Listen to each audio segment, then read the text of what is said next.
All right, we'll get rocking and rolling. Hopefully, we got a few stragglers jumping online and coming in person.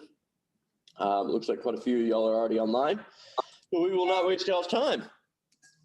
So yesterday we talked about affirmations and kind of the mindset. And the next couple of days, we'll watch a video before class gets going on kind of that mindset. I think right now is a great time to be lead generating. We're in between the two holidays. People are at home working. Looks like we're going to go back to some new restrictions. If we continue to see the caseload increase over the next 2 days, I think that'll pass Governor Abbott's threshold. And so probably sometime on Thursday, they'll announce some new restrictions where they cut stuff down to 50%. So it's going to be a long holiday season, but this is the perfect time to be checking in, making those phone calls. I know we're supposed to be doing our 10 contacts today. Who's been making their contacts? I see many hands, and that's the money, guys. There you go, Arun. And that's the money we're setting up our 2021 right now. Really, basically, you can look 60 to 90. If I don't have a paycheck today, it's because 60 to 90 days ago, I wasn't lead generating. And so I know a lot of us are new. It's our first or second month. We're like, maybe I shouldn't have a paycheck yet. But what you're doing by not lead generating right now is you're not going to have a paycheck come January, February. We're pushing into March now. And I know quite a few of you have pretty big goals and definitely want to get paid between now and March. And so that's going to come from the lead generation you're doing over the next 30 days. Your paychecks in the first quarter of next year will be determined by what happens over the next 30 days in the month of December.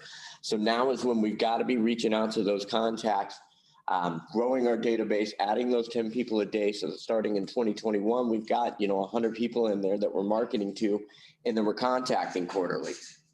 And so one of the ways to help with that is it's the mindset. It's, waking up and enjoying the opportunity.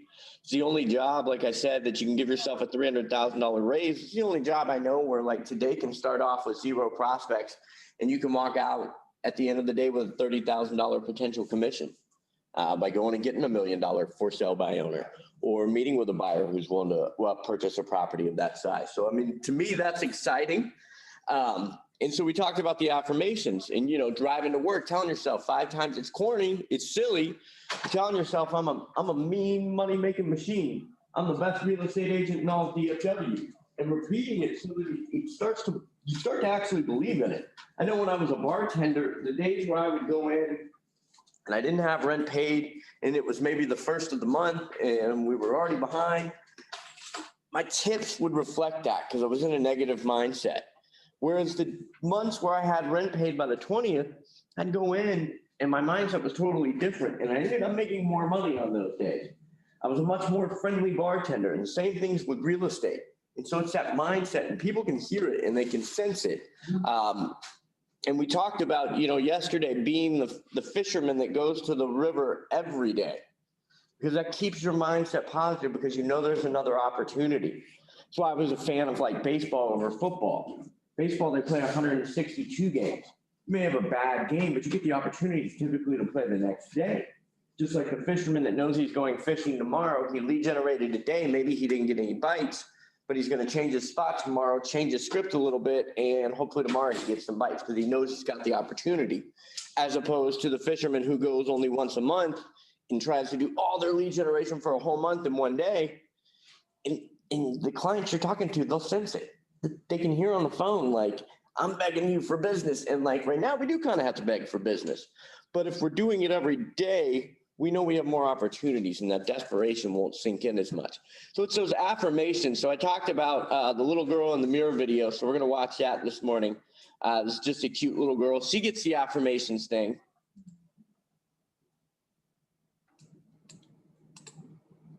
Look, I can be a shark.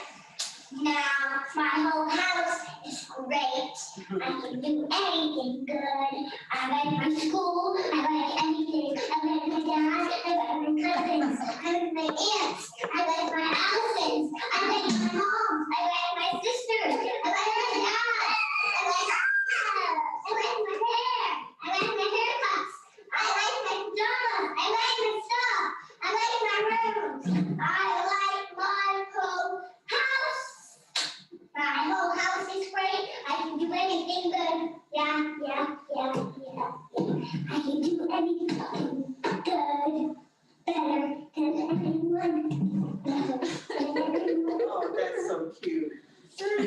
that's it. I mean, how many of us woke up today and our first thought was something negative?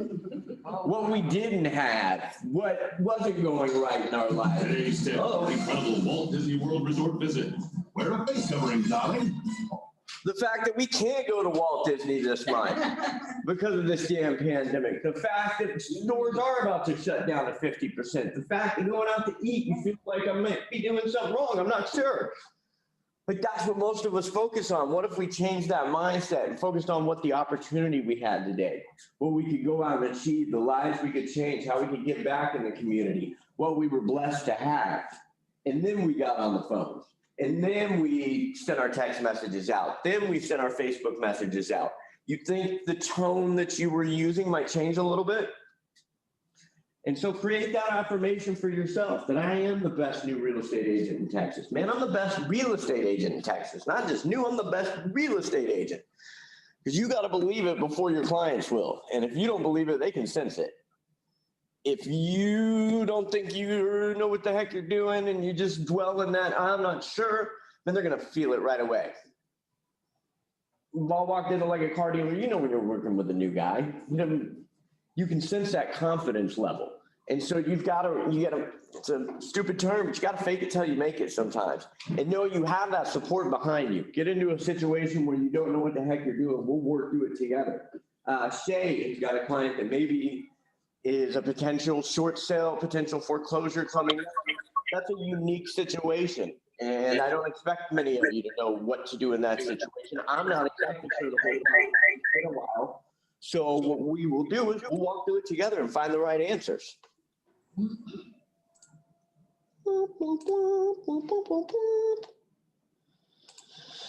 So rock and roll. So we will hop into today. Anybody have any wins yesterday? Not a single win. How about online? Somebody's got to have something. What you got, Arun? Sorry, I always feel like I'm chiming in here. No, man, I appreciate the participation. I get tired of hearing myself. No, from that open house I had on Sunday, I did connect with one of those people yesterday, and we had kind of an impromptu buyer consult. I don't have a buyer rep yet from her, but I did set her up on a search, and we're communicating, so that's good. Rock and roll. Did you reach out by phone? I did. I left a message during the day, and then I texted her, and she texted me after work, and then we had a good conversation on the phone, probably about 30, 40 minutes. Rock and roll. I love what he did there. He didn't quit after he just left a message. How many of us think we would have gone the second step and sent the text? A lot of us sometimes take well, they didn't answer. Sweet. I don't have to deal with like sometimes we almost don't want them to answer. Sometimes when you go door knocking, you're almost like, man, I hope they don't answer the damn door. I don't know what the heck to say. And that's that confidence. You just got to get comfortable being a little bit uncomfortable. And it starts with that mindset at the beginning of the day so that you can go that extra step. He could make sure that he did everything he could. Like we said yesterday, I get the frustration sometimes, but sometimes we get upset and mad at the stuff we can't control when we should be focusing on the stuff we can control. Did I do everything to follow up with my open house folks? Or did I just call them once on a Monday, they didn't answer, and that was it? You're probably not going to have the highest success rate with open houses. The agent that calls on Monday, sends a text on Monday, takes Tuesday off, has a whole plan for Wednesday, maybe contacts them again on Thursday, maybe again on Friday. That's the agent that's going to win. And I know some of your we used to call it the drunk monkey, the little guy that would sit on your shoulder and tell you, oh man, they don't want that. I'm bothering them. I'm bothering them. Well, the agent that's going to be kicking your ass and coming up and taking awards, he's not bothering them. He knows that they came into an open house. They held their hand up, said, we need help. We don't know how to buy a home. And he did everything in his power to reach out and kept reaching out. They probably went to 3 or 4 open houses. The agent that continues to follow up. Same thing with those for sale by owners. That first week on the market, 25 Tom, Dick, and Harrys will contact them. By week 2, they're probably down to 3 or 4 agents still in communication. By week 3, there might be 2 of y'all. that are staying in touch with it. Most of it's because we don't have a system in place. We know how to make the initial contact, but I haven't planned out my follow-up. And that's why some of you are looking into like farming, or maybe you want to purchase online leads. The biggest thing we want to start planning is that follow-up plan so that we're staying in communication. We make the initial contact, but we follow up. So rock and roll, let's dive in today. So I do have a win. Yeah, what you got? My girlfriend from Wichita Falls called and she wants to buy a house. But you know what? Yeah, the MLS, so she's sending me stuff yesterday and I'm trying to look it up in MLS and it's not there. There's some Wichita Falls, but not all. I mean, I even put in the MLS number and it's like criteria not met. I'm like, what? So I guess they are outside of our North Texas area. I thought they were in it. You'd have to call CCAR to confirm. Yeah. Where is she sending you listings from? From there in Wichita Falls. I know, but like through what website? Like Zillow? Oh yeah, Zillow is her go-to. Yeah. So sometimes you may find a listing on Zillow that's not an actual listing. They just have No, like I talked to the listing agent. It's Okay. there. I'm just like, because I felt so handicapped yesterday because I couldn't find the stuff she was giving me to find. But So Wichita Falls is probably on the board. I don't know about whether it's in our MLS. It's probably on the border of distance-wise where I'd be a little uncomfortable going out to. I know, but how do you turn down your best friend? And it's a sale. You get them. I'd probably refer that out. That's just No. me. No, she has a realtor there in Wichita Falls. If she wants, I have helped friends in Fort Worth. I normally refer Fort Worth out, but I've had good friends that I've told, like, I don't know Fort Worth. I can help you buy a house. I know how to negotiate a contract, same contract. I can run comps. I'll figure it out. This is not my neck of the woods. I'd be happy to refer you to a good agent. And I've had about half my good friends that live out there say, that'd be great. And the other half say, no, we still want to work with you. And so in that situation, I'm upfront that, hey, Fort Worth is not home for me. I don't know these neighborhoods. I can't tell you the difference of living on this side of the street and that side of the street. I'm pretty honest with my clients. And so sometimes that's a referral. It sounds like your kind of situation where she'd rather work with a friend. And that's your business decision to make. And so rock it. She'd probably rather work with the girl there in Wichita Falls, but I told her, no way, no how.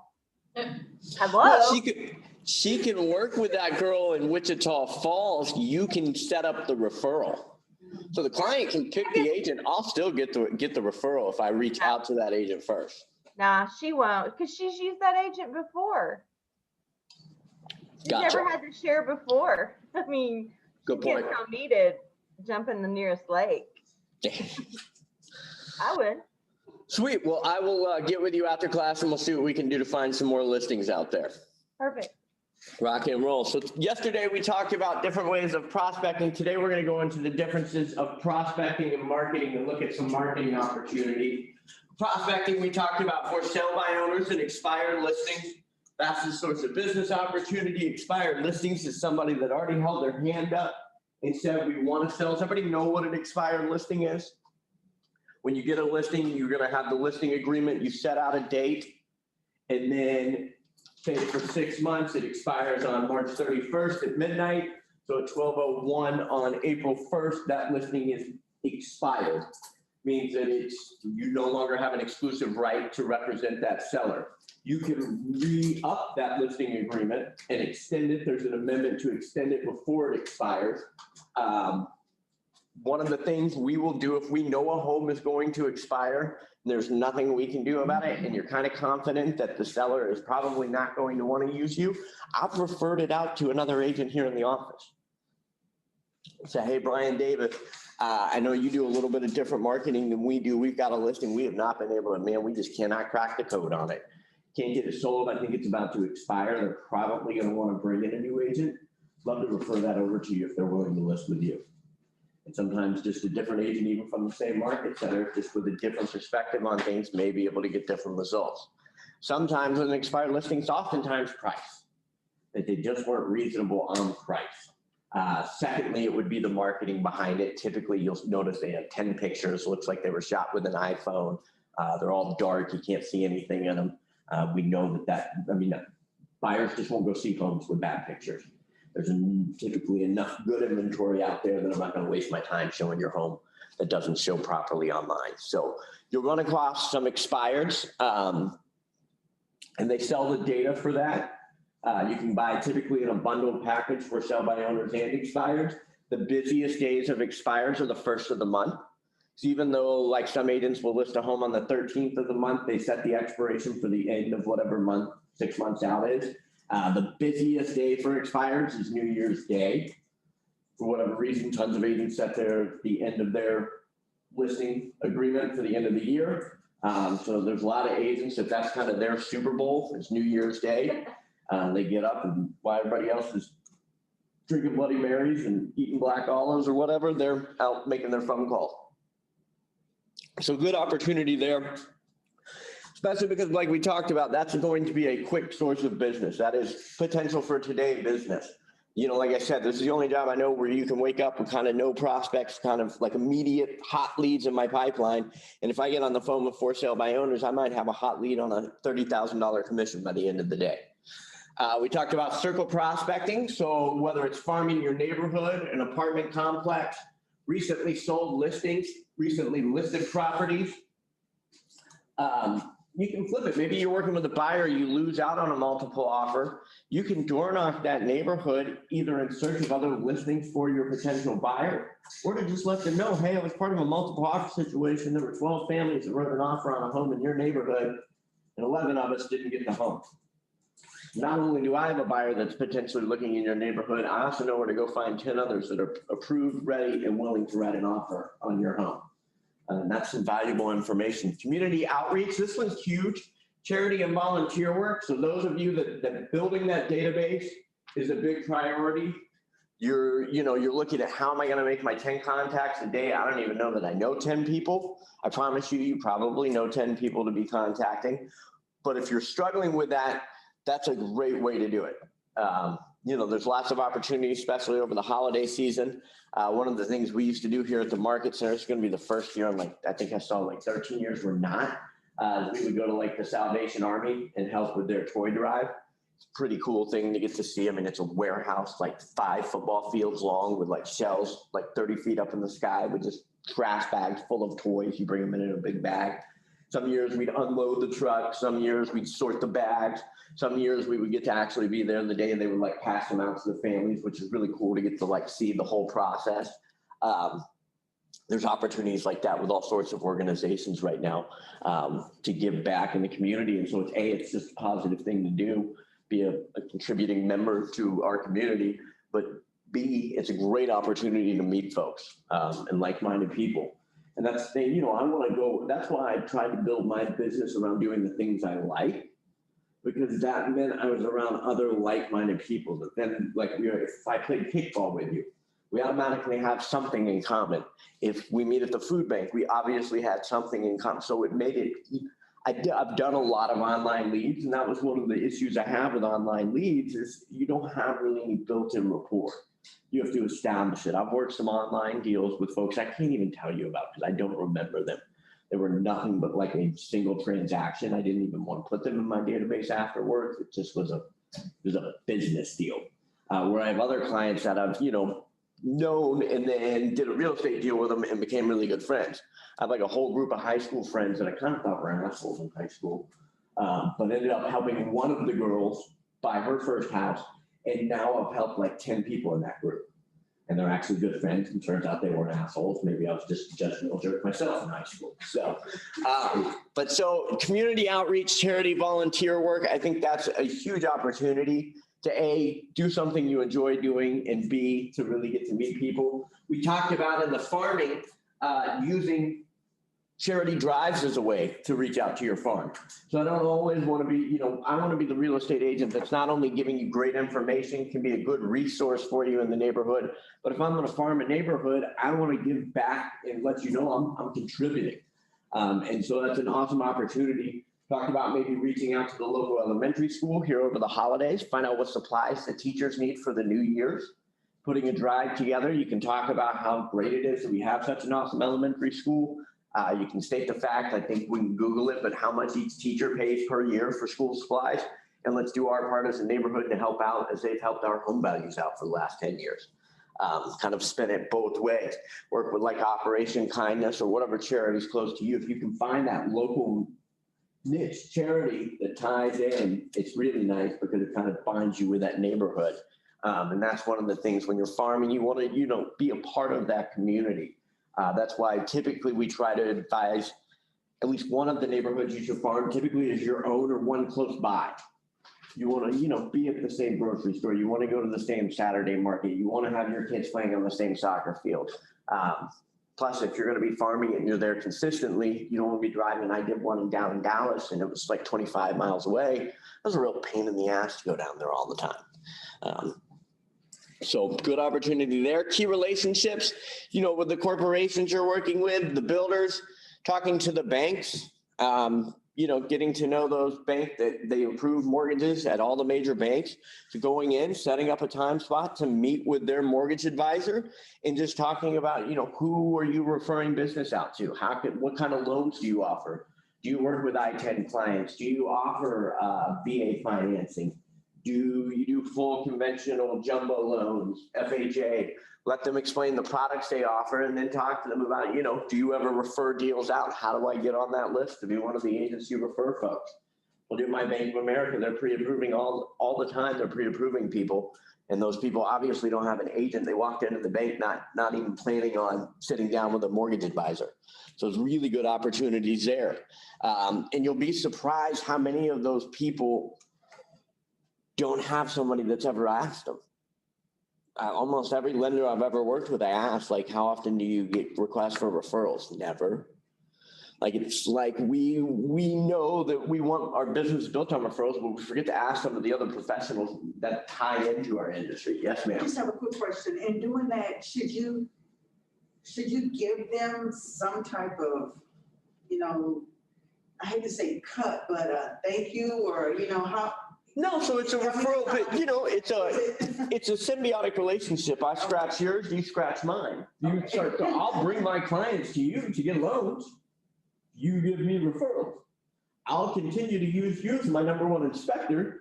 You throw me a bone every now and then. And I get my margins probably a little bit bigger, so I might do 5 or 6 inspections. If you'll just throw me one referral a year, we're probably good.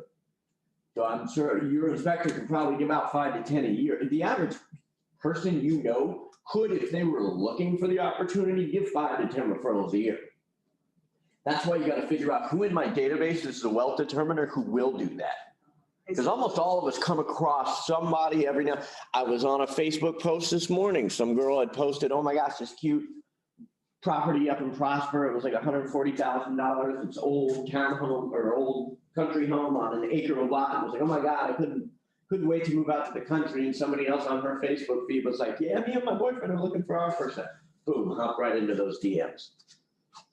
There's opportunity. Just a lot of people aren't looking. And that's one of the things that comes with the more you lead generate, the more you practice having those conversations. This is the difference between a veteran agent and a new agent. If you'll have a conversation with someone and you'll pull 1 or 2 threads, veteran agent will ask 15. They will pull every thread they can to find out where that opportunity is. And that comes with the experience of just having conversations with people. And you may rule it as not really a potential business deal, whereas a veteran agent will keep digging, keep asking questions. Well, have you ever thought about investing? Oh my gosh, yeah. In the next year, there's going to be a ton of commercial property that probably comes out in the market as businesses are resizing or reshaping. There's huge opportunity out there. Have you ever looked at commercial real estate? They'll keep digging and they know there's opportunity. And so that's, finding those people in your database that look for that opportunity and will refer it to you. That can make your business. If I can find 5 people in my database that would give me 4 referrals, that's 1 a quarter. I get one referral a quarter from 5 different people. That's 20 transactions. And an average of $300,000, that's $6 million worth of volume. That's $180,000 in commission. It comes from 5 people in your data. If I can figure out who are those people that are well connected, that look for those opportunities. And then how can I play back? If it's other businesses, it's not, I'm going to give you a nice check. It's, I'm going to refer business over to you. It's, you know, we talk about with your apartments, it's how can we figure out to make it a win? They're not going to, obviously, if she just came in and said, hey, will you give me some referrals? They're going to be like, no, our job is to lease these homes. Well, great. What if we hook up where I start bringing you clients that need rental property? At the same time, folks that are already moving out, you maybe give me a heads up. So I can help you, you can help me. With a bank, it's, you know, I'll bring you clients to get pre-approved. I let open houses all the time. Hey, what if we hosted an open house together? That's a part, especially those of you concerned about safety, host those open houses with lenders. It's great to have a lender on site. I can get you pre-approved. We can get you pre-approved right here, right now. Takes about 5-10 minutes. The lender's got a laptop with a hotspot, we're good to go. Especially the younger, more hungry lenders are absolutely gonna be willing to do that. So should you like give them any type of referral, gift card, or? You can, I think it's $50 is what you're allowed. And so, you know, you can come up with a cute little gift for $50. You know, I might take them out and pick up the tab at dinner or buy some drinks under $50. You know, when it's a good friend in my referral database, I take care of them. You know, we may go out and I'll take them out to Javier's and we'll get the cheese stuffed ribeye that's just amazing with peppers and onions in it. Oh, it's so good. And a couple margaritas, and I may pick up the tab on that one. And they kind of know it's a thank you. But I can, you know, if called in my trek, I go out with all my friends all the time and pick up the tab quite a bit. So you're not going to be able to say it was a pay for play kind of situation. But if you're going to give a physical gift, $50 or under is what you're looking at there. Thank you. Yeah, so it's, you know, figure out how can we make it a win-win. Like I said, the lawn care guy that's who's been cutting your yard, perfect opportunity. He's probably got 50 other clients. How can you help him? Dude, I come across people that need their yard cut all the time. Clients that move into new houses that need yard service. Just the one-off picking up a new listing that needs yard service. That maybe wants their whole backyard landscape. So he can not just, you know, pick up a $50 cut and mow. I can give you a, you know, 2-day project, it'll pay you $2,000. So we're gonna re-landscape the whole backyard. So there's huge opportunities that we come across also. So be that person that's looking to connect, become the connector in your world. And that's how you have that database that not only am I, you know, getting referrals in, but I'm giving them out all the time. And the more connections I have, the better of a resource you become to your clients. When they have an issue a year after and you immediately can text them over the perfect guy or girl to solve whatever that issue is, then you become a huge resource. You know, we have clients call us all the time, years after they move, asking for the painter recommendation, the electrician, the general contractor, the pool guy, the yard maintenance guy, because they know we've got good connections that we've built. And one of the things we ask is referrals. That's the best way to, you know, you want us to refer you out, refer us. Corporations, banks, third-party data companies that will sell you those for sale by owners and expireds. We have access to that Kohl's directory that will give you lists of neighborhoods. Those of you that are interested, investors, you know, there's investment seminars you can put on. You can market towards investors. You can create command ads where you maybe talk about the 10 best underpriced homes in Dallas, and you go find homes that are valued per square foot less than their average. You know, there's all sorts of niche marketing, and we're going to get into marketing today. Teaching and speaking opportunities, meals, still never really figured out what the heck that was. Door-to-door canvassing, you know, especially I think if you're farming a neighborhood, once a quarter you should be out going door to door. So that by the end of the year, hopefully I've had an opportunity to meet 80% of the neighbors. So that when my marketing is showing up, I've got my pretty face and I paid the photographer to take my squinty picture. Not so sure about that. Like, I'm just not I don't like, plenty of people need that serious photo. I want goofy. Yeah. I want a picture of me laughing. Yeah, my mom was like, why are you squinting? I said, he told me to do that. The normal headshots came out great though. So Yeah. I got a good professional one. Came out really good. I think that's his pet project. He was like, Those of you who didn't use the photographer, he was, I guess, one of the photos he wanted to take was he wanted a very serious one where he like squinted. and he like chopped off the top of your head. You had to lean in. Yeah. Like, Photos are always weird, so, but he did good work. So yeah, if he's ever back up here and you need a good professional headshot, it was $50. I think he sent me 9 different headshots that were all edited down, so, that's good money right there. But door to door, you should be showing up so they can put a name to the face. Any home in that neighborhood that comes on the market, you should be going and previewing it.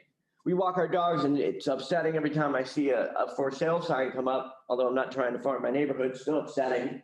I don't know why, 'cause I'm doing, it's one of those, I can't control that outcome because what I could control is the fact that I'm not marketing to that neighborhood. But we'll go in and my girlfriend and I always go preview. We'll take the dogs back home and then we'll walk back down and we'll try to book showing sometime in the next hour and we'll go take a look at that house. And just it's fun to see what the neighbors have done with their home. But at the same time, at the end of like 3 or 4 years of living in that neighborhood, I'll have seen like 80% of the homes. So that when I start to pick up listings in that neighborhood, you can literally like be the neighborhood expert. Yeah, you know, across the street, the Johnsons lived there for like 10 years, but then they ended up tearing down that whole backyard, redoing it completely, putting a pool in. I know this house, originally the Smiths lived in it, but I think they sold it about 5 years ago to the current owners. Current owners have totally redone it. It used to have the old beige carpet, the wood paneling that was the popcorn ceiling from when the Joneses bought it. But about 3 years ago, they came in and renovated everything. Just did the kitchen like, you're the neighborhood expert. And that's when all of a sudden everybody that comes in is like, oh my gosh, it would be a fool not to use you. And so that comes from just getting out, getting face to face, networking events, boosting kiosks like at wedding seminars or conventions. I know an agent that set up a kiosk at the mall. They went out and they studied the mall, figured out where the most traffic was, got a kiosk, and that was what they split the cost with another agent, and they would hit the items of value all day, get people registered to search for homes on their website, get them pre-approved, and they would pick up enough business to do that. We'll talk about more marketing today and kind of ways to do stuff like that. And then walk-ins, we talked about here at this market center, we just don't get a ton. We just don't have, like street presence necessarily. We've got that Murphy location where every now and then they will have a walk-in. We were above the mattress firm in a more commercial setting. And we decided about 10 years ago, we wanted a more business-like feel with the new office. So I think most of us are happy over here, but there is that opportunity over in Murphy. So be prospecting based, marketing enhanced, prospecting opportunities, door knocking, agent to agent referrals. We talked about like Sonya's situation. Sounds like she's going to work that client, but that might be a deal that would be potentially a referral. I had a client that had a buyer opportunity out in Tyler. And our MLS does go out to Tyler, and you can go show homes out in Tyler. But it's for a $150,000 piece of land, then is that where I want to be spending my time? It's, a 3-hour drive both ways. I don't know a ton about Tyler, other than I've spent like one night out there and went to like a little camp for like a week out there. So for me, that's maybe not doing the biggest service to my buyer. So I feel better referring them out to an agent, taking that 25% and going and picking up another buyer. That's how I personally feel about commercial. I don't do commercial deals. I know my license gives me the opportunity to do both. I think that's a little crazy. Because I don't teach you anything about commercial in the school, and yet the license you get is able to go work in commercial. I don't feel like it should be dual licenses, but either way, I don't feel like I know enough. I know the bare minimum. I can get into a conversation just enough to get myself sued. So to me, the best thing I can do, A, is not get myself in a situation where I will get sued, and B, make sure that I want my clients to get the best service. So for me, a client that's looking for commercial, I walk on down to our commercial department and pick one or two of the agents and say, hey, I've got an opportunity. Who would you be willing to do a referral? Now, you could also go down to a commercial agent and say, hey, I'd like to learn a little bit more about it. So instead of a traditional referral, I'd kind of like to go hand in hand. You kind of take the lead and kind of work out a deal there. So you're a business owner. You can negotiate these things. But that's just my personal thoughts on that. Open houses. Like I said, with my personal friends, I'll let them know, hey, I'm not the best fit for you, but if you want me, I'm flattered to be like, we'll go out and look for homes in Fort Worth. You may decide to not do that. Open houses, I think we've talked about that quite a bit. Social media, it's the freest way to kind of market yourself. I'm creating a post, like I had a client that tagged me the day we got under contract. That to me is, I can't create or pay for an ad. It's great, I can promote myself on there. And there's good opportunity in building your business page. Nobody will see it unless you pay to promote it. Just know that. Facebook made us all go out, build these business pages, and then like 6 years ago turned on the now you gotta pay. You'll notice, like, if you like a business, you'll notice, go on their business, search for their business page and pull it up, and you'll see they post like every day. You just don't see it. Facebook decided you have to promote your post to get them seen. But the nice thing about having a Facebook page is it allows me to run the ads, and that's what I'm looking to do on Facebook. But what I also do is I connect with every one of my clients on Facebook. So, I keep it kind of PG-13. Best advice there I can give you is, like, have your mom as one of your Facebook friends. That way, every time you post, you're like, is my mom going to call me and yell at me about this? I've more than once, like, deleted a post after hitting send. I'm like, I don't want to get yelled at by my mom. I'm 36 and still scared of her. But I connect with each one of my friends and my clients. And so, like, when my client went under contract, she made a post and tagged me. We closed yesterday and she made a post and tagged me. So that goes out to all her friends, but it also goes out to all my friends. And it's not me saying, hey, I'm so happy for I'll make the post, hey, I'm so happy for my client. That'll be okay. But when your client can make a post like that, that's huge. I can't pay for that kind of advertising. Social media is a great way to connect. I told you this morning, I am working a lead right now that I picked up because a friend posted, oh my gosh, look at this house out in Prosper. Now, what do you think I also did? So I immediately added her friend, sent her a direct message. Hey, saw you and your boyfriend are looking for your first home, said you were struggling. Would love to get together this afternoon, see what I could do to help. So I've already scheduled a call to get with them. What I also did was send a message to the friend that posted the home. Say, hey, saw that house you posted in Prosper. You guys thinking about adding more land? She didn't post that. She wasn't going on Zillow just for the heck of it. So I've got 2 potential leads just by looking on my Facebook feed this morning. So those are the opportunities social media provides. So, I've talked about coming up with kind of a plan for your social media. One thing, this morning I just happened to be kind of scrolling, but when I was in full-time production, social media was time locked into our calendar so that I didn't spend all day just going down the wormhole. Like, I get on Reddit sometimes, and that's my wormhole, man. They have weird, like ask Reddit questions that people give. You learn so much weird stuff on there, but I'm just 2 hours later, I'm like, what have I done with my life? So if you've never been on Reddit, don't go on it. It's just a wormhole. But when I was in full-time production, we had social media time block in the morning and the afternoon, and we did what we called a 5-5-5. It was on Facebook. It's 5 likes, 5 comments, 5 direct messages. So I was purposeful about being on there. I was looking for opportunities to like a post, to leave a comment.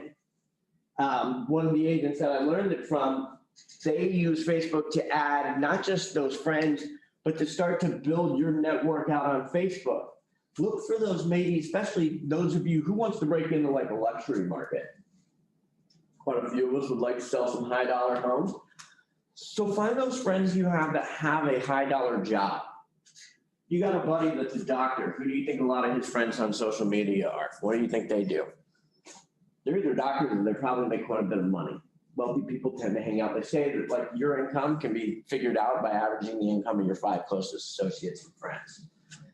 So that may tell some of us we probably need new friends. And look, it's going to be the reality. Some of you are going to get successful in this business, and you're going to notice the friends you hang out. It just happens. Like, I still am best friends with, like, all my buddies from high school, but, like, my best friend growing up, and we're still best friends. He's a stand-up comedian that lives in a crappy apartment, like, travels to Tulsa, Oklahoma. He does awesome. It's not a fun, easy job to break into. He makes no money. He works completely different. We just don't hang out that much anymore. And when we do, we just don't have as much in common. His night spent in smoky bars till 3 a.m. I haven't been there since I was like 25. So we just don't have as much in common. I now hang out with a lot of my friends are now like older than me. Just that's what I relate to now. It just happens. But you go on Facebook, you find those high net worth individuals, and instead of commenting under their post, you wait till they have maybe one of them post about the Cowboys. And oh my gosh, I'm so tired of Zeke fumbling, man. It's getting ridiculous. It's 5 on the season. And then one of his buddies comes on and comments and says, seriously, we could have had Ramsey in that draft and picked up Derrick Henry in the second round. What the heck is Derrick doing? I'm really upset at Zeke right now. You can't tell. Quit fumbling the damn ball, bro. But instead of commenting on my friend, I go in and I comment under the oh my gosh, dude, I was yelling at my TV the day we drafted Zeke. Why aren't we getting the safety? He come back, same thing, man. Like, look at Ramsey. He's blowing it up now out in LA. What I then do is send him a friend request. We've now had a little mini conversation. I've now sent him a friend request. He becomes one of those weird online friends that I never met in person, but that I have on Facebook. But here's the funny thing. I get more business on Facebook from those kind of connections than the ones I almost know better in real life. I don't know why that is. Those are the kind of friends I'll all of a sudden get a random message on a Tuesday morning that says, hey man, I know we've never really met. I'm John's friend, Brad. We're looking to buy a couple investment properties this year. I know you're in real estate. Would you be willing to help my wife and I? Heck yeah, because he's now, because he became my friend, started to see some of my posts about it. They're not all about real estate, but there's enough in there that he started to be like, hey man, this guy thought he was a real estate agent. So it's a way to start to build your network out with the kind of folks you're looking to do business with. It's adding folks, that we obviously, and now me and this young guy, when we finally meet, we can both talk about how we're really disappointed in Zeke this season. Now, it's been a wasted year for the Cow. We have something in common that we found out through Facebook, but at the same time, that was a way for me to kind of sneakily ninja my way into his world. So just to kind of, little tip there, kind of playing secret agent. Door knocking, right now, a little bit different than pre-pandemic. I know during the political season, one of the parties was really big on still going out and door knocking. One of them wasn't. So it's kind of mixed results. I think there are some people you talked about that are always going to be at their house and never answer pre or post pandemic. But I think there are some people right now that may not answer their door just because of the situation going on. While the numbers are spiking, may be a little tougher. I think once we get out of this dark winter, we'll be back to hopefully normal. We'll get this vaccine. Hopefully enough of us will take it. That's hopefully A, safe and effective, and B, they can prove it, and C, enough of us will take it. But so when I door knock, I like to dress nicely. In the summer though, as a guy, I will wear like golf shorts. I like to have a Keller Williams branded shirt, or at the very least my name tag on. I keep business cards on me, shirt tucked in, nice clean tennis shoes. It's 110 degrees. My first coach told me I had to go out and do it in slacks. And I'm like, fly a kite, lady. It's 110 degrees. Women, same thing. Wear a nice pair of like golf shorts, whatever's comfortable in that summer. If you need, have a partner. It's not always a horrible idea. So if you're doing, maybe you co-host an open house, you both go out and door knock it. Take one side of the street. I'll never forget, I was working with my friend Mariana. She was on our team at one point, and we were going to go door knock a neighborhood, and she got there about 5 minutes more before I did. And she goes, hey, I'll take the south side of every street. You take the north side. And I just texted back. That's fine. Well, the south side of the street was all straight, not a line. We could walk right up to the door. It's one of those neighborhoods that tiered up. So all the north side streets had 15 to 25 steps to get up to their front door. Well, at least I got my workout in that day. Because here's the thing. I don't walk across. You don't want to walk across. What would have been easy was just to go to the door, walk across the yard, and go to the next door. I don't want to get yelled at for walking on somebody's grass, so I walk all the way down, walk on the sidewalk. When I knock on the door, I step back, especially right now, give them that 6 feet. You'll have those people that'll come to the door, they'll open it up, they have the glass door. What do you want? They'll get you on a ring. What do you want? Hey, Hunter Webber, Keller Williams, just passing out some information about homes for sale in your neighborhood. Would love to just tell you a little bit about what's going on in the neighborhood. You got a couple seconds? Some will say, no, I don't. Just leave it at the door. No, I'm good. Great. Have a great afternoon. But if they do open the door, hey, Hunter Webber, Keller Williams, how are you this afternoon? Great. Whatever. Awesome. Well, we're holding an open house. I don't know if you saw the new listing over off Goodwin Street, 10315 Goodwin. Yeah, we just listed it this week. List price is $450. 3 bedrooms, 2.5 baths, really updated. Like I said, we're going to be holding it open this weekend from 1 to 3 p.m. But we're actually doing a neighbors only preview from 12:30 to 1. So we'd love you to stop by. If you know anybody that's always wanted to live in your neighborhood, I know how desirable Whiffletree is. So if you've got any friends or family that have ever wanted to live here, it might be a perfect opportunity to pick your own neighbor. We'd love you to bring them by on Saturday, and hopefully we'll see you there.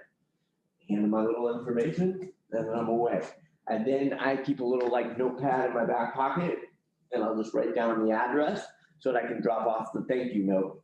So I go home afterwards, I write the thank you note. Like I said, I like to have a little personality. So mine always says, hey, thanks for not shooting me when I came to your door today.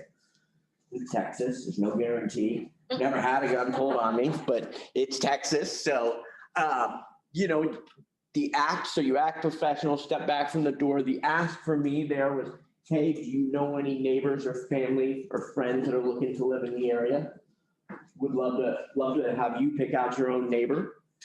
If I'm just passing out information about the neighborhood, hey, we're just sharing. So it's a neighborhood I'm farming. Hey, Hunter Webb, Keller Williams, just sharing a little bit of information about your neighborhood or our neighborhood. Sounds even better when it is your neighborhood. I don't know if you know, but the average home is selling for 102% of list price right now. So I'll pick one of those stats that's really good. Nice thing about stats is you can kind of make or break them however you'd like to. As a sports fan, I always look at like when players go in for negotiating with a team, they both have the same stats. The team and the player are looking at the same numbers. Player's agent will tell you this is a once in a generation player. You've never seen anything like this guy. He's worth $400 million a year minimum. And the team will look at those same numbers and pick out the 3 they like and say, this guy's so average, like he's worth maybe $100,000 a year. They're looking at the same damn numbers. We can cherry pick. So cherry pick that stat. It's 102% of sales price to list price in the last 30 days. Maybe you have to go 90 days to get that number. What's the average days on market? Is there less than a month's supply of inventory? So find that little cherry pick stat, kind of interesting.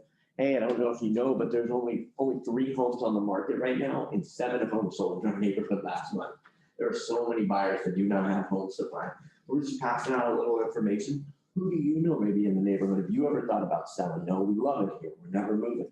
Beautiful. Do you know of any of your neighbors that have ever thought about selling? We just have so many families that are wanting to be part of the Whiffletree neighborhood. That's my ask there. And then advance. So that's where I can go home, add them into my database, put them on to a neighborhood drip if I have an email. So one of the things you can say at the door is, hey, we send out neighborhood stats every month. So if you're interested in getting a similar update to this just in your inbox every month, would love to add you to my neighborhood VIP. And so then you can go home. Great. What would be a good email address to send that to? Go home, add them to my database, put them on a neighborhood nurture. At the same time, send out that handwritten thank you note. And now I've started to build my database and started to know my neighbors or the folks around my open house. So agent to agent referrals. So you want to grow that agent to agent referral database. You know, like I said, the usual ways, you know, the in-person opportunities. There are online, you know, if you go on like a page like Lab Coat Agents and you get into a conversation with an agent, shoot them over a direct message. Say, I live in the Dallas area. Loved what you shared about for sale by owners on the page yesterday. Would love to connect sometime. I have a lot of friends in the Miami area. Reach out if you've got family or friends and you grew up in a different area and you do have a chunk of your database in any certain area. Go on either through the referral side of Command or go on to one of those Facebook referral pages and say, hey, I'm looking for a great referral partner in Louisiana or in New York so that I can start to connect with agents so that I feel good. You know, sometimes I send out referrals to agents that are completely like, I looked them up that morning. But it's great when I can actually like send a referral to an agent that I have experience with, I've met, or at least talked to on the phone. You can manage through the Command system. You can watch that referral. And then I still maintain a conversation with the client as they're going through that process, just saying, hey, how can I reach out and help with you?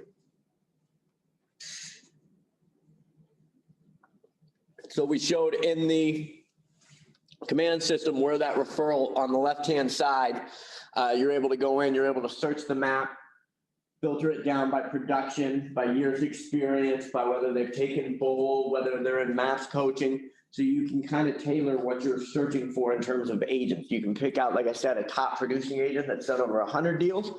Maybe I used to, when I was a team leader, agents would call asking for a good agent all the time. Someone would call and say, hey, give me an agent that's fresh out of Ignite. I've got young buyers. They want to work with someone young, hip, and fun that's new to the business and give them an opportunity. So you can kind of search for either or. Open houses, we talked about, it's that preparation. You know, a lot of us will jump on that Facebook post Friday at 5 that says, hey, I've got an open house this weekend. Who wants it? To me, if it's Friday at 5 and I don't have an open house, then I'm going to come up with something else to prospect that weekend. I feel like being asked at that last hour, I almost become that babysitter where I've not had enough time to go out and preview any homes. I haven't even seen the neighborhood. The open house is on Saturday, so I'm scrambling around to make a graphic, maybe go get some bottles of water. Do I have my signs ready? I like to get my open house booked by Wednesday at the latest, so that I have Thursday and Friday to go prospect around, door knock, circle prospect, make phone calls, plenty of time to create my flyer for the event, plenty of time to market it myself on social media to make sure the other agent markets it on the MLS that will syndicate out to everywhere, plenty of time to preview homes, maybe drive through the neighborhood, get a feel, where's the local park, how far is the elementary school, where's the high school it feeds into, just the more familiar I can get. So I like to give myself a few days. That gives me the opportunity to prospect and go out and, you know, meet a couple neighbors, circle prospect to create my own marketing. Yes, sir. So let's say you got the situation that you like and you pick up an open house on a Wednesday. You try to go out and hit the neighborhood door to door that evening? No later than Thursday? I typically will do it like Friday, the day before the open house. I know some agents that do it the morning of. I do it Friday because at that same time, I'm going to go preview the 3 or 4 other homes out in the neighborhood. So I kind of knock out 2 birds with 1 stone there. Typically, we would do 10 homes to the right, 10 to the left, 20 across the street. Obviously, not every street set up like that. It's basically about 40 to 50 homes. Knowing that if I knock 40 homes, 2 o'clock in the afternoon, I'll probably get maybe 10 people on a good day to answer. We'll leave the information for the other 30. We may run a Facebook ad to coordinate with it, advertising the open house, $5 to $10. Put your signs up. I put them out the morning of. Typically, I put mine an hour before. I know some agents that put them out the night before. You have to check with the city to make sure that you're able to do that. A lot of cities you can't. I know some agents that get up early and put them out. We put out anywhere from 5 to 10 signs. I know some agents that will put out 20 to 25. I've done open houses where I put out 2 signs and still have plenty of traffic. I think a majority of buyers these days, and I ask when they come through how to find the open house, it's online. So to me, the most important part is to make sure that we're advertised online. I do, want to find a home that doesn't take 13 turns through the neighborhood if I can help it. I'd like it to be, 1 or 2 turns so I don't have to put out 50 signs. I can put 1 on the main street, 1 turn left here, and then 1 pointing straight into the house. I normally put mine out about an hour. I try to get there about an hour early. In the summer, I normally will, have on just like a t-shirt, and I keep my work shirt and the undershirt in the car. It's hot as can be. So you don't ask permission? I do. So I knock on any door of the yards, even though I'm using technically the city side of the sidewalk, I still ask. Somebody views it as their yard. If they don't answer, I go ahead and put it in there. That's just me. I only once had somebody tell me no. If they tell me no, then I can't put the sign there. I have to go to the neighbor across the street.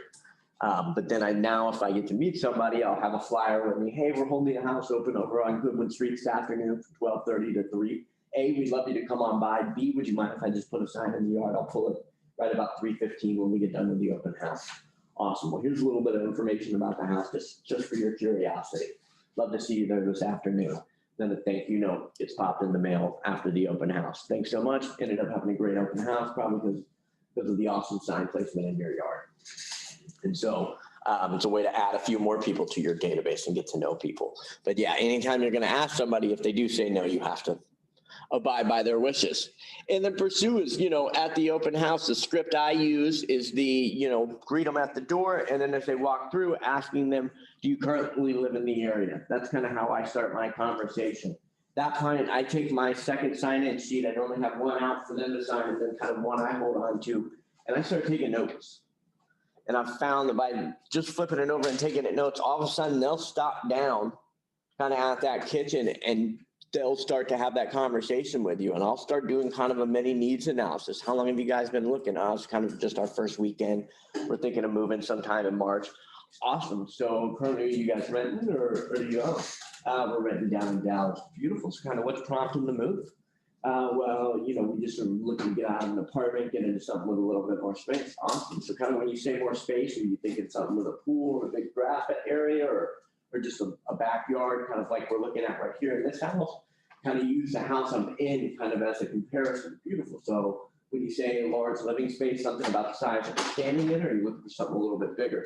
So literally in about 3 minutes, I typically can get enough information that I say, great, Brad, it sounds like I've got a good idea of what you and your wife are searching for. Do you have anybody wanting to search for you right now?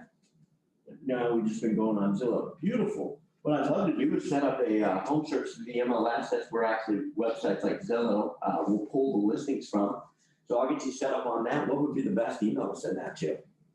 Awesome, bradharris@gmail.com. Beautiful. Well, I'll get that set up this evening, and then maybe I'll give you a call either tomorrow or maybe Monday morning.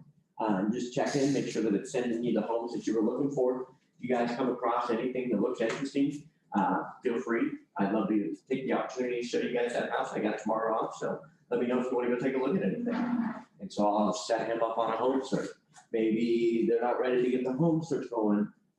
Great, well, let me send you a little bit of information about kind of the home buying process. I've got a great little package. My first time home buyers all the way up to my folks that have bought 10 homes have found something useful in.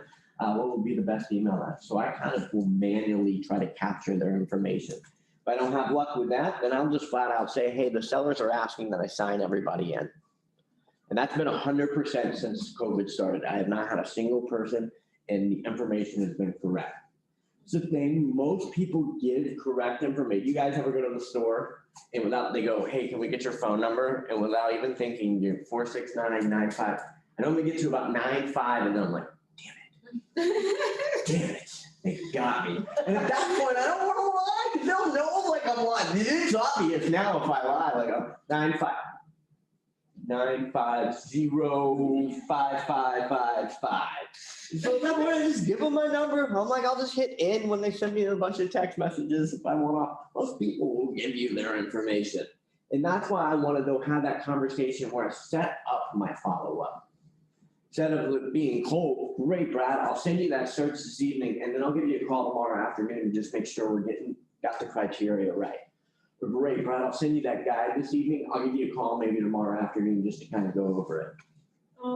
So Command versus the MLS.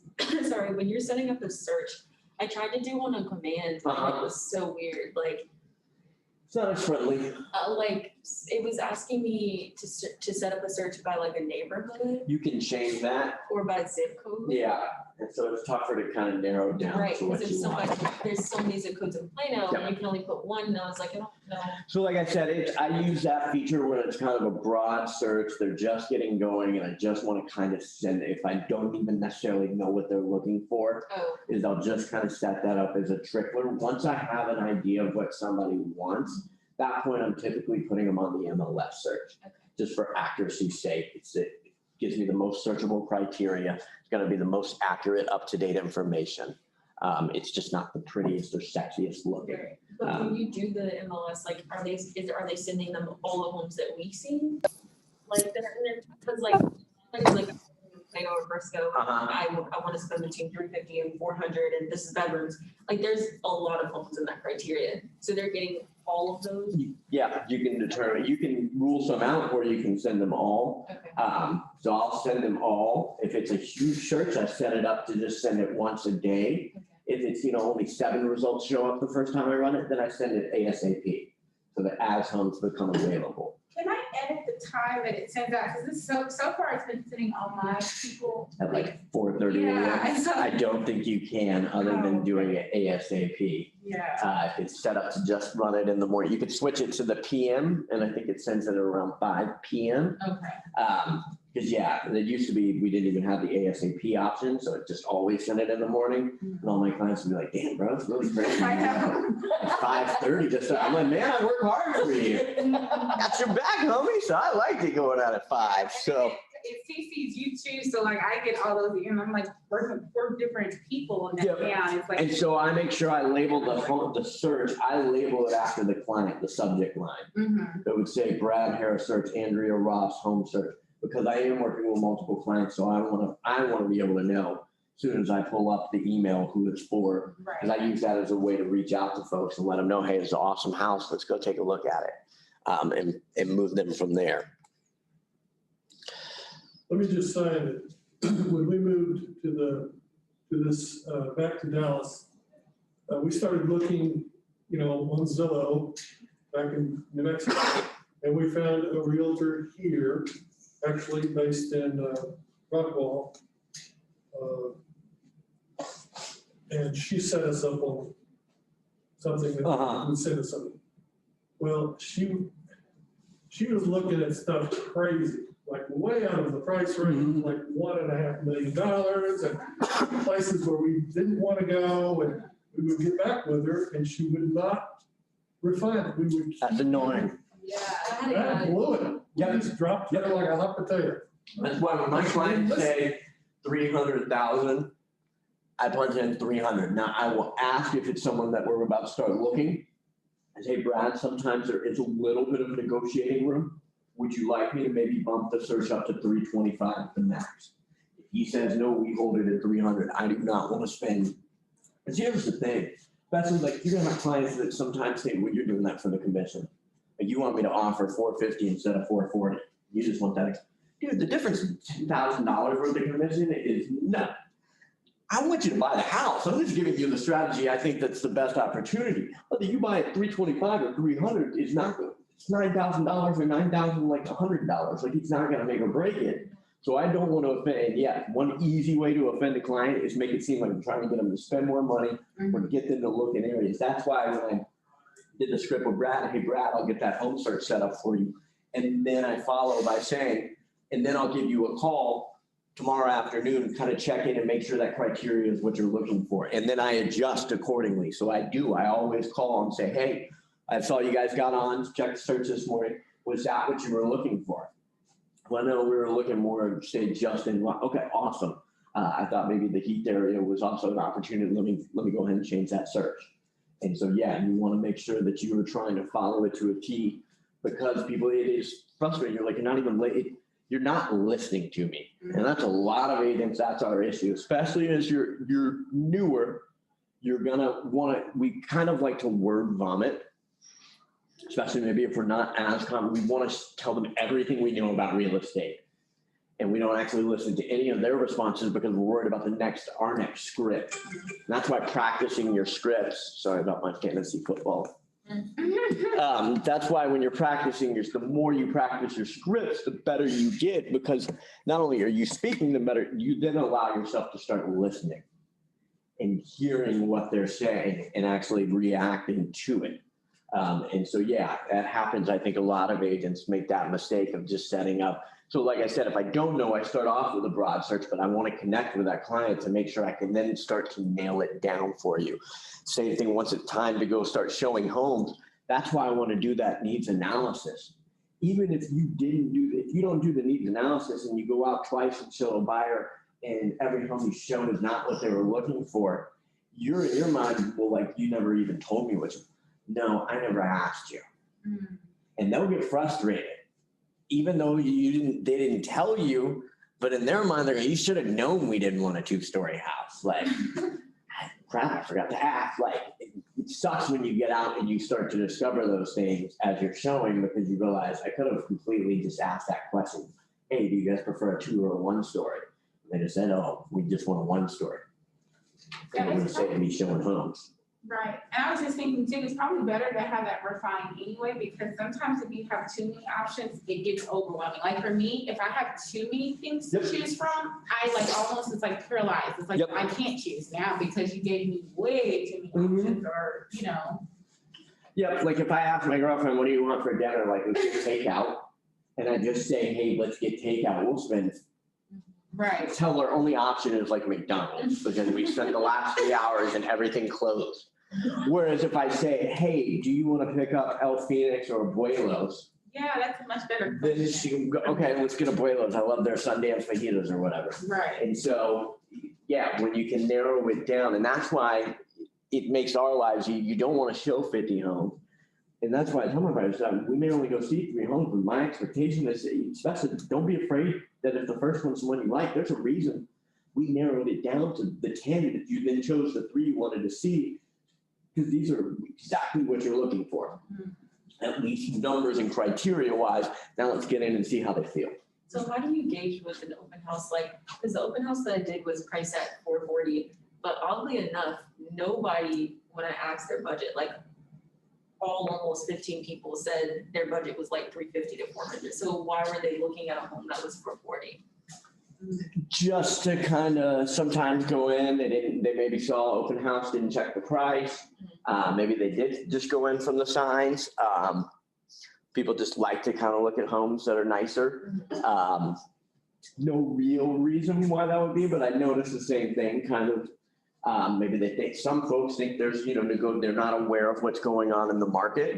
And that's what we talked about yesterday, was having that buyer consultation. Not only am I doing a needs analysis, I'm also updating them. And that right now is just as important than informing them of what kind of market they're stepping into.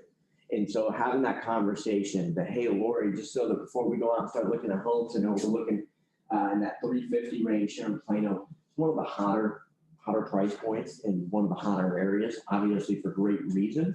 But I just wanted to show these numbers to you. Last month, there were 22 homes that got listed. 19 of them actually already went under contract. The average sold price for the homes in this zip code were actually 102% of what they're asking. So that means if a home was asking $300,000 on average, they ended up selling it for $306,000. So I just kind of want to give you a heads up before we go out. Sometimes, especially those homes on the first week, the starting point may be the list price, and it may go up from there. So that now when we go out, she knows. And so then I even will say, hey, I know your budget's 300, but knowing the market we're going in, we may want to focus on looking at homes that are kind of 285 and below, so that we've got a little bit of wiggle room so that we can sometimes go above list price and be the winning bid. If I know we're going, it sucks when you go out, you look at a $300,000 home with a buyer that topped out at 300, you call that agent, says I got 18 offers in the first 24 hours, you know you don't have a chance, that you're going to get beat. But your client still, what sucks even worse is you didn't do that part, and you call the agent, you say, you're working any offers? She goes, I got 18 offers, deadline tomorrow at 5 p.m. And you call your client back, say, hey, it's a multiple offer situation. What do you guys want to offer? List price is 300. I'm thinking maybe we go in at like 310. And they go, I don't know, let's go to like 280. Like, shit. And you got to do the HOA addendum, and it's built before 1977, so it's got a lead-based paint addendum, and then you got seller's disclosure signed, and you got to write up the contract, run the contract. Like, you may get in the damn house. It sucks. It's good practice. Sometimes I don't want to practice. Like, I wanted to write an offer that won. Whereas I had a conversation with my buyer before we went out and looked at that house and told them what we were getting into and what the market was going to be like. And when I called them and said, hey, they've got multiple offers, like we discussed, just like we discussed, they've set a best and final deadline. Really means basically no counterback typically. So let's give it our best shot. My clients go, great, let's offer 310. We love the house. We're willing to go above. We also discussed, you had told us we could do some other things to help with the negotiations. Yeah, let's shorten our option period to 5 days. We'll pay for the title policy. We'll cover the cost of a survey. We won't ask for a home warranty. So I prep them on not just, hey, we might write an offer for over list price. There's also 27 other negotiable terms in that contract. We can heavily favor one party or the other. So when it comes time to write the offer, I'm going to be asking you a few questions. I'll let you know which one favors you and which one would favor the seller. so that my clients know before we even write an offer, here's some of the things we're gonna do. One of the other things we may decide to do, Shay, is submit a letter with our offer. Sometimes we're gonna be competing against some past buyers, typically investors. Now, some sellers are gonna sell for the highest and best, no matter who it is. Others, however, really like their neighborhood and wanna kind of see it stay a family-friendly neighborhood, and they're looking for folks like yourself to move into their home. We may be able to play on their heartstrings. That's still acceptable in Texas. You will lose your license on the West Coast for doing that though. Yes. Like I was teaching a class up there. I was telling him, our broker came in, he goes, "What are you doing?" And I go, "Oh, I'm showing him an example of a love letter with a picture." It's no, just against everything like fair housing. No. And in Texas, it kind of flies. It's amazing some of the things that fly down here, and then when you move out of like Texas and like say them, and people just look at you like, "Bro, you can't say that." You're like, "Are you sure about that?" Where I grew up, that's totally cool. So the South is a little bit different than West Coast sometimes, but yeah. So I've submitted love letters, and so I'll send a little example to my clients. So the more I can prep my clients and then do that needs analysis, saving me time. Because it sucks writing an offer. You know, it's typically, if you don't do that, first offer, you're going to be way out of the ballpark, not even have a chance. By the second offer, you'll get them to come close to list price. It's normally not till the third or the fourth offer that they're willing to actually now write a winning offer. The problem is some of them get so frustrated, they just quit. It's like I've worked with some first-time home buyers that lost a multiple offer. I call them on the next weekend and say, "Hey, you guys want to go look at houses?" We just re-signed our lease. We're tired of it. We don't want to keep losing houses. My sometimes solution, if I am losing the multiple offers, I've called one client and I said, "Hey, if you guys want to fire me, I get it. I've shot every trip. We went $20,000 over. Like, I don't know what to advise you." And I do warn them, you're going to come across emotional buyers, and sometimes there's nothing we can do. I go, my job is to make sure you do not overpay for a home. So I would advise that we go above list price sometimes, but within reason. There's a chance we may come across a buyer who just falls in love with the house. They don't care if it makes dollars and cents, and they write an offer on that $300,000 house for $360,000. At that point, unless you're willing to get emotional and give up money, which I do not advise, we may lose some offers like that. So I've given them all the scenarios so that I can, hopefully when it's time to go out, we look at 3 houses because I've narrowed it down with a great needs analysis. And then I've prepared them for the offer process that we're in currently. And we write up a really good winning offer. Same thing when you're working with sellers, you got to prepare them for the market. Right now I'm preparing my sellers, if they're at a $350,000 home in Plano, I'm showing them that, hey, there's less than 1 month's inventory. We could get slammed pretty quickly. We may be, asking for final and best by the end of Sunday. What that means is we would allow everybody to send us an offer up until 5 p.m. At that point, we can either accept any offer or we may choose to counter going back. I've been in a best and final where they called us and said, "Hey, you're the offer we'd like to work, but we need these changes." Never negotiate with 2, but you may try to quickly get a negotiation done with 1. But I prepare my seller. Same thing if the market shifts, you definitely want to prepare my seller. Let them know, hey, average days on market, maybe it's a $1.5 million listing. Even right now, average days on market is well over 6 months. So A, I'm going to need to know that so that when I write my listing agreement, I make it out for a year. And B, I need to prepare that seller. Because if I don't tell them it's going to take 6 months on average, then they're calling me after 30 days saying, "What the hell? I heard the market was hot." So it's that prep work ahead of time to set their expectations. This goes back to open houses, some ways to stand out. Host a speaker. It's kind of like I talked about bringing like your lender in, bringing an inspector in, bringing in title, bringing in an interior decorator.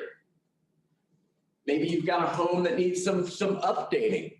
Having somebody that comes in that can help the potential buyers walk through and kind of envision what you could do with it. Kind of a cool way to do it. Offer a gift.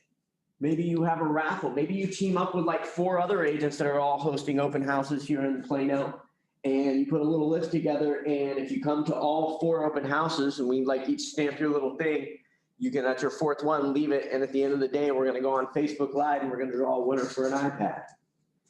So maybe you and 4 agents, split the cost of that. So you can do cool stuff like that. Maybe it's just your one open house. You do a little gift giveaway. get the house in showing shape.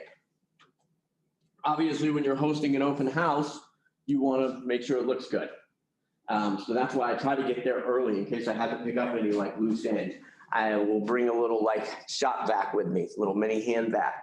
I keep Clorox wipes in the car just in case I got to clean something up. So I want to get there in time that I can walk around the house, turn on all the lights, get my music going, open up all the windows, unlock all the doors, make sure like I'll open up the closet doors, open up the bathroom doors so that they can see and don't miss anything. So you want that home to be ready for when people walk in. And then go live. So Facebook Live when you go on. Yes, sir. As far as getting the house in showing shape, you're coordinating 100% with the listing agent, not the homeowner. Correct.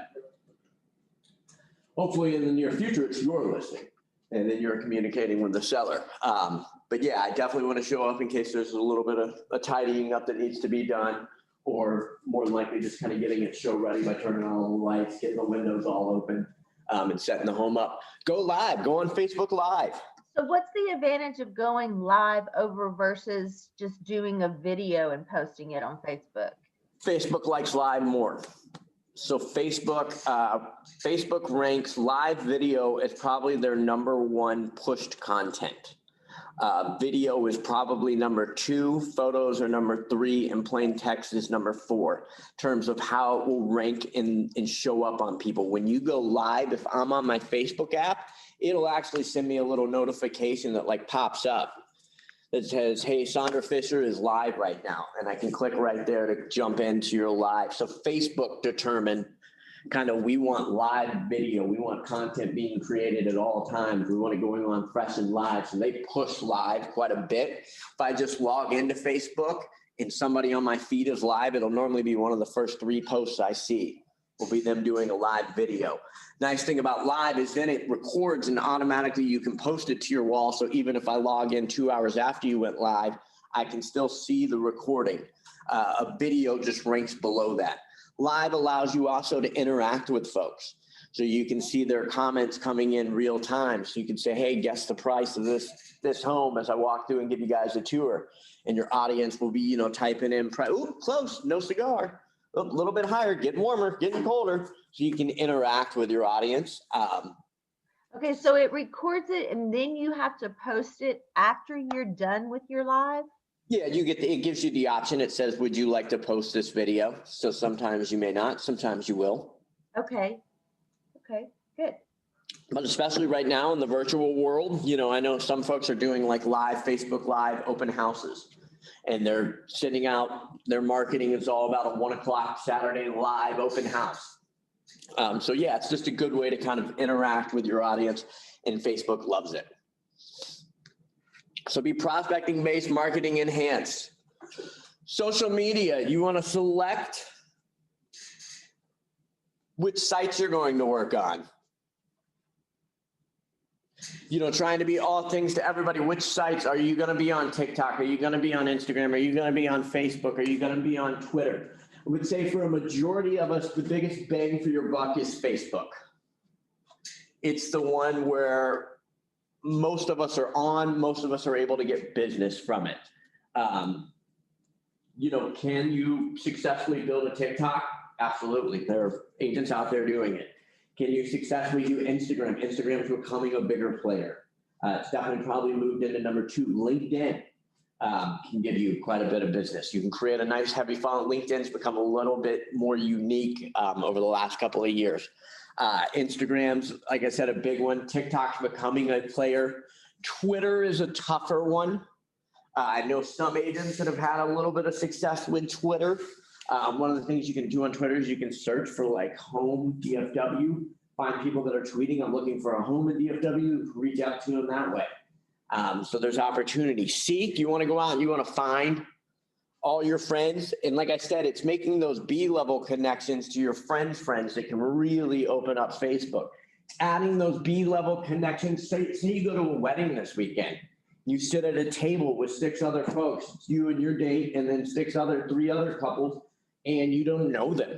Then add them all. Even if I only met them that one time, I want to be at the maximum amount of Facebook. You need to be a Facebook, easy on the Facebook. Add as many, that's a great way to grow my network. I have a ton of friends that are more kind of online friends. I know I see people, if I don't know you in real life, I'm skimming it down. It's great. I'm a real, it's like, I'd get rid of Facebook, honestly, if it weren't for real estate. It's a little toxic some days. Now my feed's nothing but like barbecue tips. I've just joined a bunch of like grilling groups. So I just see pictures of meat all day. It's fine. It's better than politics. So it's going out, finding those B-level connections, not just the A-level connections, but those B-level connections that you met at an event. If you went and did charity work, adding those folks on social media. That's how you really can build connections. I love Facebook. Facebook to me, if used correctly, is a great online tool to strengthen offline relationships. Like here at the Market Center, we have 400 agents. Once I become friends with agents on Facebook, I end up talking to them more at the office. Some of them I like don't even, if it's like a new agent, maybe I don't even know their name, but then I like find them on Facebook, I add them, and now they're showing up in my feed. And now I definitely know their name when I see them the next time. B, I start to know things about them. I know that you go out and you like to eat pizza, or you love barbecue, or that you got 2 kids that play baseball. So maybe you're 30 years older than me, but you have 2 grandkids that play baseball at Plano Senior High School. Oh, it's cool. I played there. I'm the middle infielder. That's awesome. So it helps me find commonalities to connect with people. When you view it like that, it's an all right tool. When it's used for the other stuff, it's kind of nauseating. Share. So right now you can get away with more real estate related content on your Facebook page. Whereas I'm in year 12, maybe not so much. All I did was post real estate. My friends would start to tune me out. They get it at this point. They know I work in real estate. Whereas it's fresh and new for you. It's a new part of your life. And that's what, when people add you on social media, on Instagram, on Facebook, on TikTok, it's it's your personality. Right now, a big part of your life is, hey, I just started this new opportunity in real estate. Who's made an announcement on Facebook about real estate? And kind of let their people know that, hey, I'm excited about this new opportunity. At first, I used to tell agents, go with the same rule of 1 out of every 5 should be about real estate. The other 4 are personal. You can get away with a higher ratio for the first 6 months. The example I give is I had an agent that shared just their generic picture of their business card, and they had like 250 likes. If I did it, I'd have like 3. And my mom would be one of them. My girlfriend would be the other. And the third would probably be one of you. Just isn't that interesting to my friend. It's brand new for your friends. It's fun. Over time, you'll cut that back to about 1 out of 4, 1 out of 5 posts becomes about real estate. That's why you create a business page can be all real estate all the time. Your personal page should still be pictures of your cat or your dog, or the cool fajitas you ate last night, or the cool concert you went to when we get to go to concerts again, or the Rangers game you went to. The same stuff you were posting before you got into real estate. What happens is you want to create content that people will respond to, because if you're not getting any interactions, then your post quits showing up. Nobody's interacting with you. Then Facebook says, hey, sadly, nobody really likes you.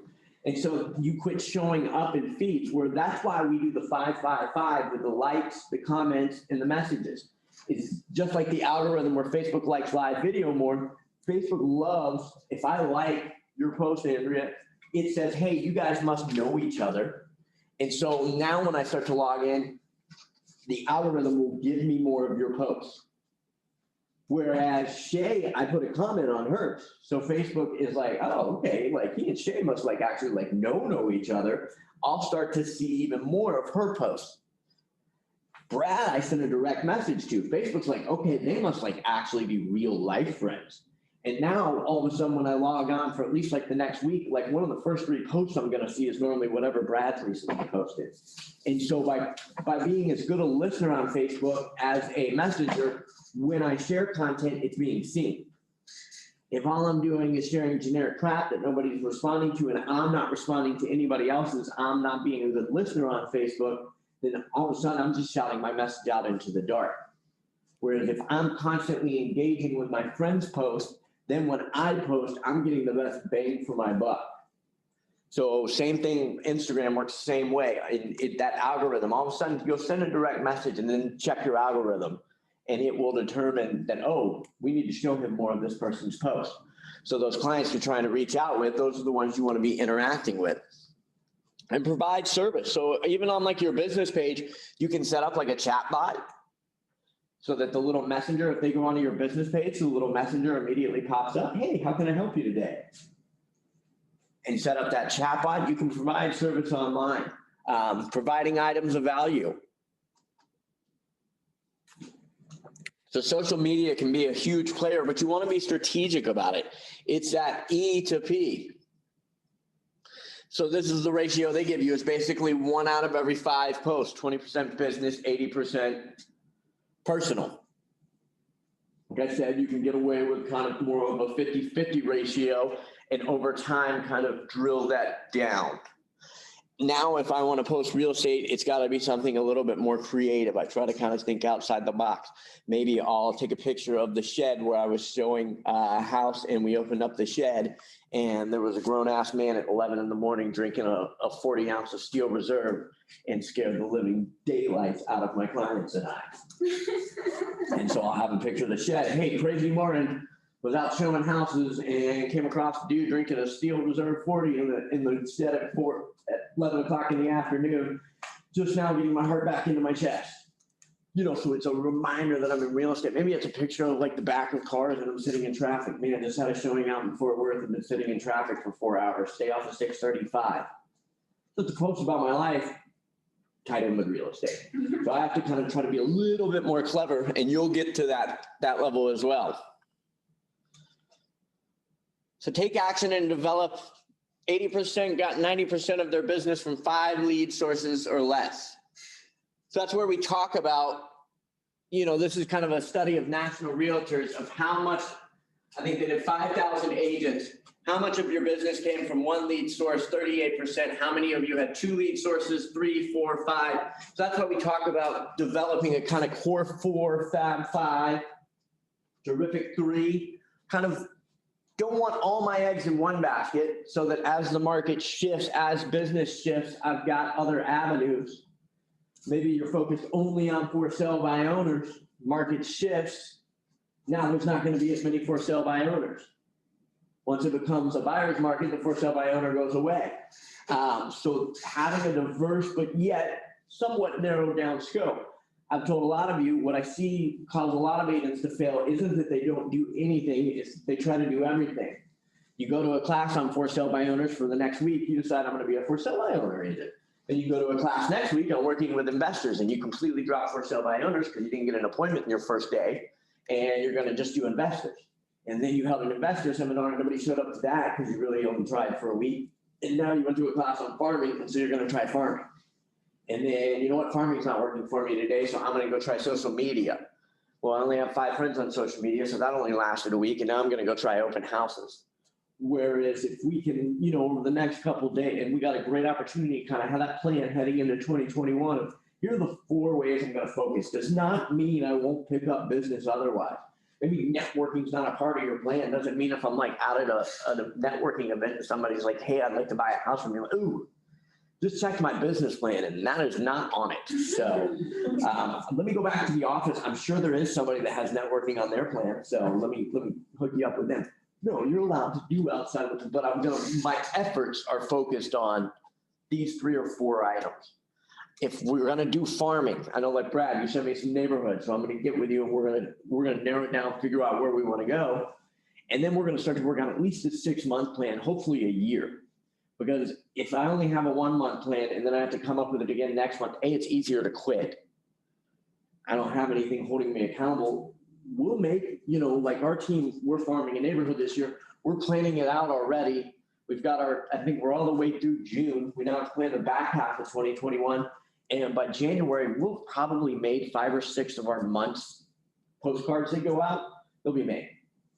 Like if we're going to send out a generic holiday one, we can get that made in February. Only ones I cannot make up are the ones with real-time stats. Everything else I can go ahead and make up. Our 4th of July one with events going on, we can put most of that together. Now all I have to do is put in a date. So we'll have it planned out.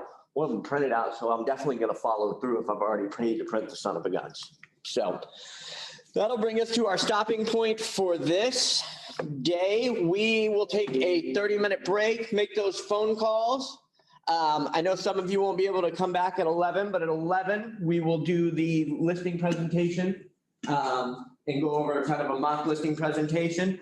I sent out yesterday, if you did not get it, let me know. I sent out a PDF of that listing presentation. I edited it down to about 11 pages. There were the pages that are kind of non-personal. So I didn't put your bio page in there. I didn't put stats about their neighborhood or current inventory or comparable properties or the testimonials page.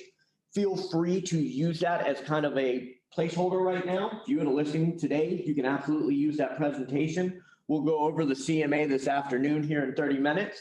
But you can go on and you can edit and do your own version. You can add, maybe you're brand new, you can still have testimonials. Folks that have worked with you in previous careers or just folks that have known you for the last 3 years, talking about your character, talking about the kind of person you are. For the numbers page, you can use the office's numbers. I'll try to get that page created and send it out. You can, for your biography, talk about the things you've done. Have you grown up here? Did you raise a family here? Did you go to school here? Did you move to Texas in the last 3 years? If you moved, talk about why you moved.